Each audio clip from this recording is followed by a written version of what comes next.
শারীরিক অবস্থা কাঙ্ক্ষিত পর্যায়ে উন্নতি না হওয়া পর্যন্ত বেগম খালেদা জিয়াকে বিদেশ নিয়ে চিকিৎসার কথা ভাবছে না মেডিকেল বোর্ড। একটি জটিলতা কেটে গেলে নতুন করে আরেকটি জটিলতা দেখা দিচ্ছে।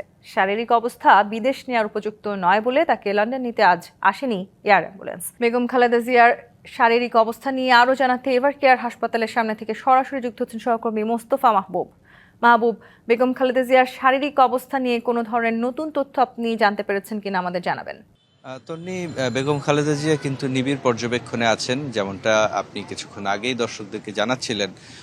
এই মুহূর্তে আসলে তার এই শারীরিক অবস্থার নতুন কোনো তথ্য আমার কাছে নেই, কিন্তু আমরা যেটা জানতে পেরেছি রাত 11টা নাগাদ একটি মেডিকেল টিম বা মেডিকেল বোর্ড বসার কথা, যেই মেডিকেল বোর্ডে বাংলাদেশের যে চিকিৎসকরা যারা এখানে বিশেষজ্ঞরা আছেন তারা ছাড়াও বিশ্বের বিভিন্ন দেশ থেকে, বিশেষ করে মার্কিন যুক্তরাষ্ট্র থেকে বিশেষজ্ঞরা সেখানে যুক্ত হওয়ার কথা ভার্চুয়ালি, যারা এই বেগম খালেদা জিয়ার শারীরিক অবস্থা পর্যবেক্ষণ এবং তার যে চিকিৎসা চলছে সেই চিকিৎসার নতুন এবং ফিরে আসা গ্রাহকদের জন্য নগদে চলছে ক্যাশব্যাক সহ প্রতিদিন হাজারো উপহার জেতার সুযোগ। হবে আশা আর ফেরা, সারপ্রাইজ সেরা।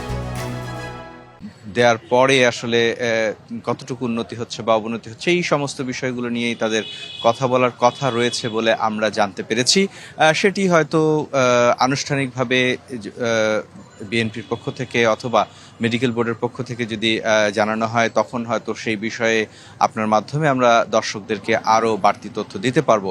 কিন্তু এছাড়া এখন পর্যন্ত তথ্য এতটুকুই। বিকেলের দিকে বেগম খালেদা জিয়ার পুত্রবধূ জুবাইদা রহমান এসেছেন এবং আমরা যেমনটা জানতে পেরেছি স্বাস্থ্য উপদেষ্টাও এসেছিলেন।